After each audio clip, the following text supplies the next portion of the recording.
Hey guys, welcome to day 2. I hope you liked day 1. So a little insight into my background. So in day 2, what we're going to do today is go through some of my challenges. But what I'd love is to hear, have you had any challenges in your career? Are you a musician, or even if you're not a musician, are you where you want to be right now?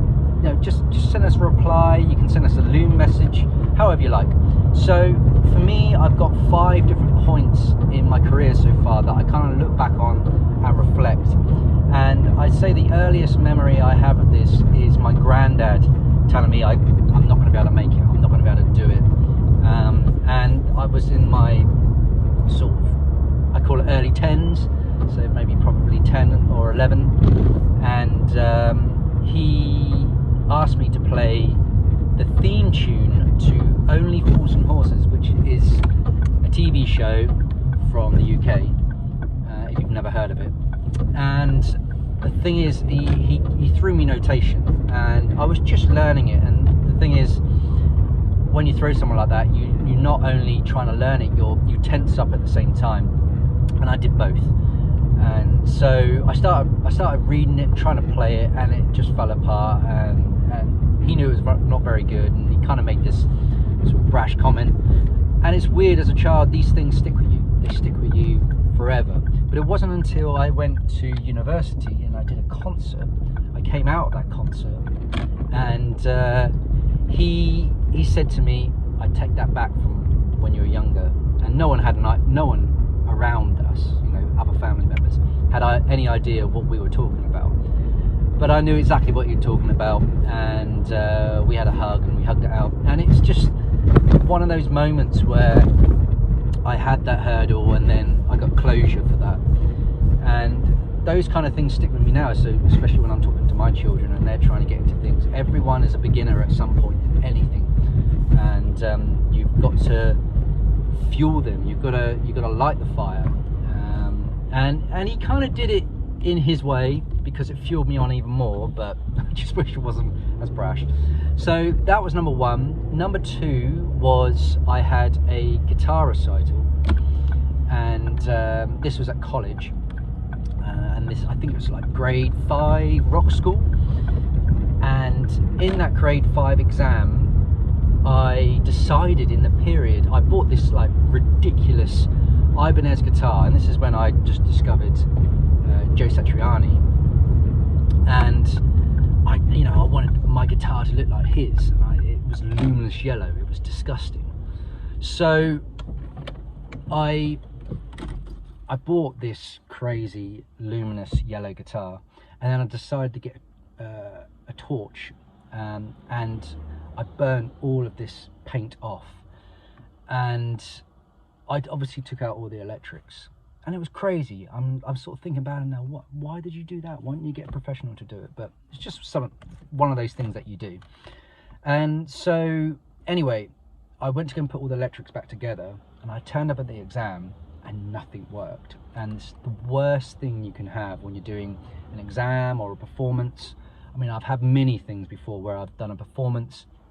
I go and plug my jack into the amp, and as I go and walk up to the microphone, the jack pulls out of the amp and the whole crowd start laughing. But when it's an exam, that at that point of time, it's so important. You feel like the whole world's swallowing you up. So anyway, I was sort of went into my course tutor's office, kind of, please help me, can you fix my electrics for me? And luckily 4 or 5 of us got on the case, soldering irons, and we worked it out. And so yeah, and then anyway, it all works out fine, but he still tells that story, and it kind of makes me reflect. It was a small moment, but sometimes those small moments are huge hurdles that you've got to get over at that time. I'm in my teens, nothing else. I've got no other responsibilities really. That is my main focus at that point. And it leads me on to university. So some of these hurdles are all through education, which I think is key. Failure is key to development.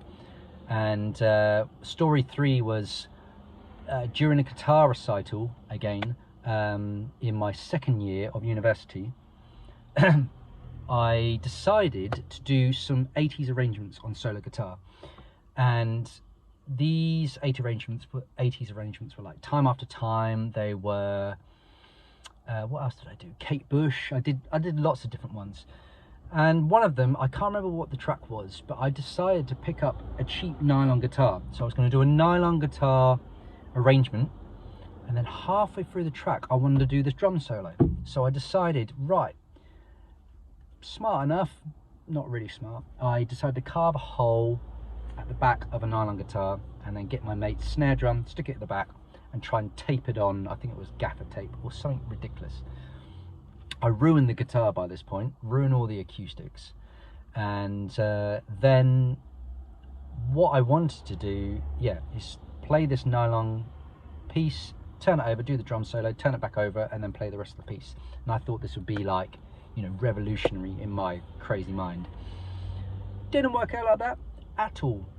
During the performance, so we had peers in the audience, we had family, we had all the tutors examining me. This was an exam for my second year university guitar recital, so nothing else mattered in the world right now.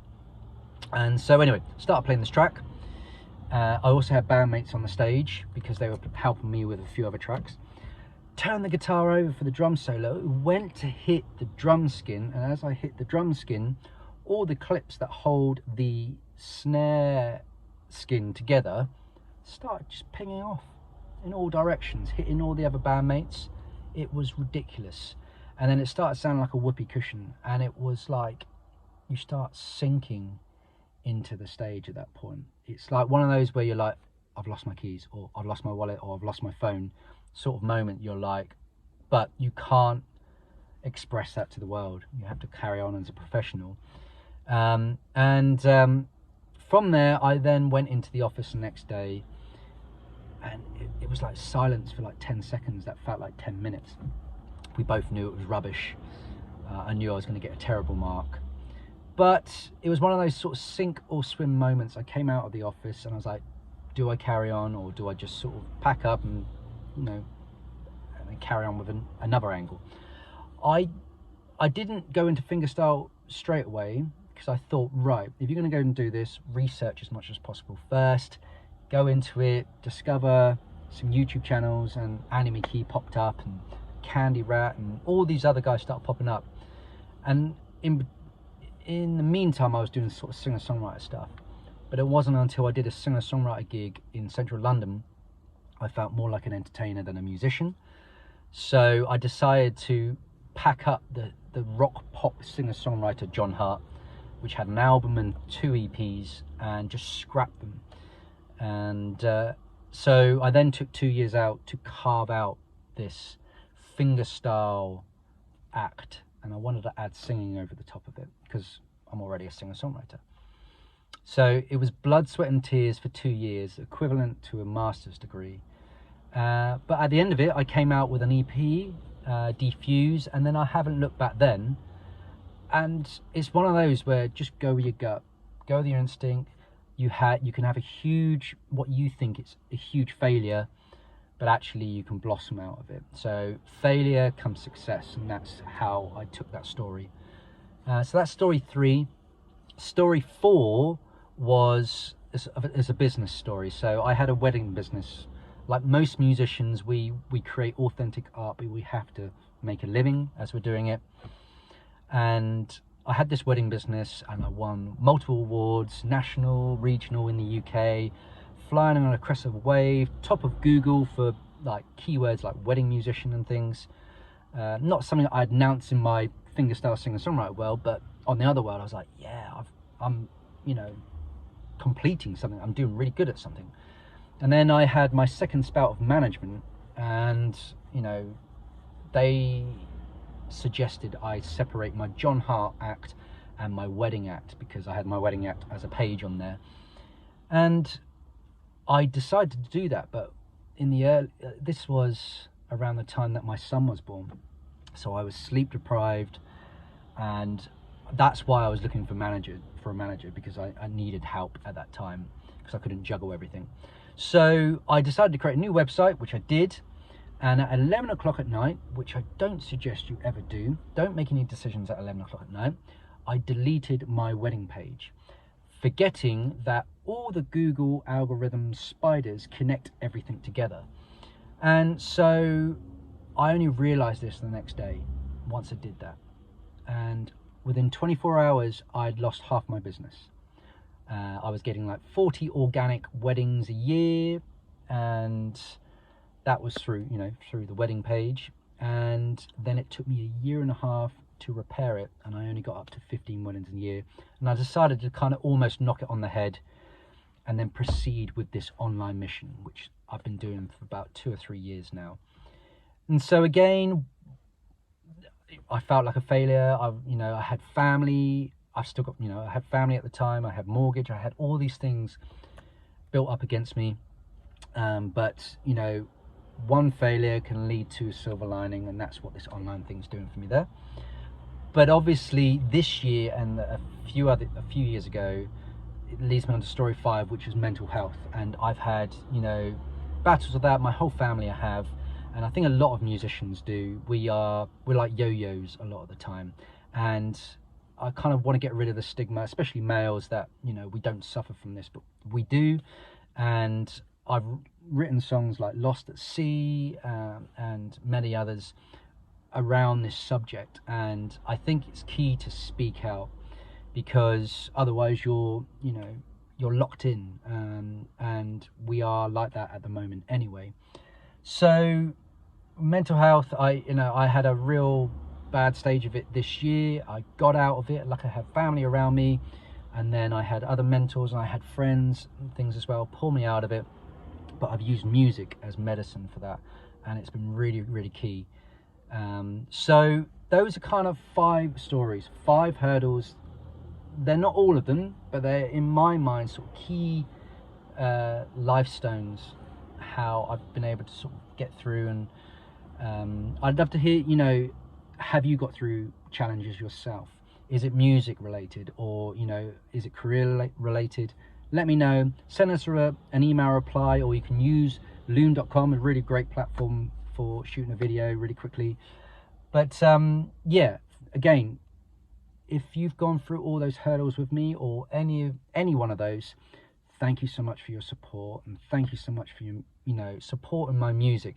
It really, really does mean a lot. I'm not in here just to go, oh come on, give me your money, whatever. It's never that. I want to create authentic art, and I just want to keep the engine running for me, my family, for the fans, as much value as possible to everybody. And yeah, really big love to all of you, and thank you so much for watching. So tune in tomorrow, as I'm going to go through some of the light bulb moments I've had in the career, including the recent one. So thanks for watching.